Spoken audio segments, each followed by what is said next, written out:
Hello, Stephen White from Steve Arts 89. Well, I finally listened to Dark Ballet last night. This morning. It came out last night as I was going to bed, as things usually do because of the time difference. But I just thought, I'm going to bed. I got a cold. I need rest. So eventually, I listened to it this morning. Well, I'm a bit disappointed. It literally blows. Oh my god. As you can see, I'm wearing my Supreme hoodie, and I can't hear anything she's saying. Okay, so it starts off kind of slow and theatrical. The music's nice, and I'd sort of heard a bit of that, and I was looking forward to that song. And then about a minute and a half, 1 minute 30 seconds into the song, that ends. And we go into like a piano solo for about 30 seconds, which is very full on. And you're thinking, is it going to go back to the song? Because I was liking that song and wanted to go back to that song. Then we get 40 seconds of unintelligible speaking, which is going through some sort of filter, and I could only make out one line, which is say that I'm a witch. That's it. So she's on a rant about something, but we can't hear it, so I'm not quite sure what the point of that was. And then we have about a minute of we're going to the Eurovision section, the section that was already on Eurovision, where she talks about, well, you've all heard it, and that goes for about a minute, and then she blows. Then we have 30 seconds of intro, which is a tiny little bit of the music reminding me how much I missed the first part of the song, which I wanted more of. And then she's just blowing on the flames, I guess. So that was a fucking mess. And I'm like, what the fuck was that? Okay. I respect Madonna as an artist, and I'm glad that she feels free and confident to experiment and do and whatever she wants and put out what the fuck ever she wants. But she kind of needs to appreciate that she has an audience, and while some of them will follow her, like wherever she goes, kind of blindly or knowingly, one or the other, some people actually want new music to enjoy and listen to, and this song was not that. Now, I loved Medellin.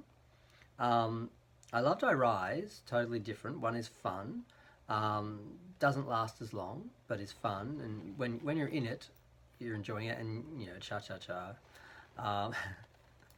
Can't get that out of your head, and you end up saying it all the time. I Rise, very dramatic, and there are moments I need to listen to that song already. I'm already using it as a crutch.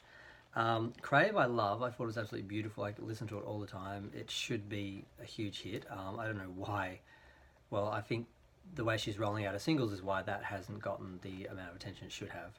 The Future I didn't really like. I mean, as a reggae sort of song, it's fine, but I didn't need another reggae song from Madonna. It's too close to Unapologetic Bitch without, even though it's got some a good message and good lyrics on some level, I don't connect with them. They feel like I'm being sort of preached to a bit, as opposed to Unapologetic Bitch, which is just a fun song about a theme or a situation like that you can understand, being an unapologetic bitch and dealing with relationships.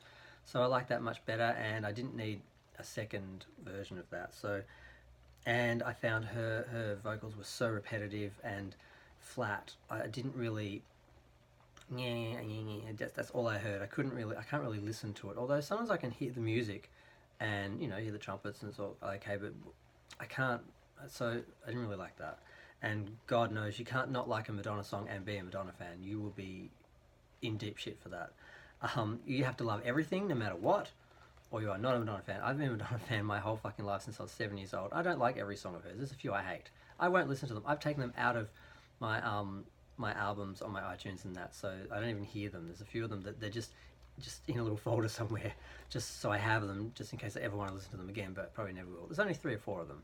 But the Future, it may not get in there, but it's up there with Spanish Lessons and Jimmy Jimmy and stuff, and Birthday Song. I don't like them. Doesn't mean I don't love Madonna, doesn't mean I don't love the rest of the album. But yeah. So, yeah, I don't know what else to say. I had something else to say. Oh, Susan and Breathless say hello. They were going to do the review today because I have a cold and I felt like I looked like crap and felt like crap. But when I heard the song, I felt like, no, I can't trash this song and do it through some dolls like I'm faceless or gutless or something in case someone watches it and thinks I don't want to put my face to a negative review of a Madonna song. But I guess it is negative. I mean, I love the first part of the song. If the whole song had been like that, I loved it. And if the Eurovision, section that was in the Eurovision performance was just left as part of the Eurovision performance, that'd be fine. But I feel like I've already heard the song in pieces, so there's nothing new. I'm not getting a new song. I'm just getting the realization that these were all lumped together as one, and they were all part of one piece, and they were cut out separately because they don't really go together. They are separate elements that just. I'm happy for Madonna as an artist, but she needs to appreciate the audience a little bit sometimes. It's not all about you. Thanks, that's my review. Bye.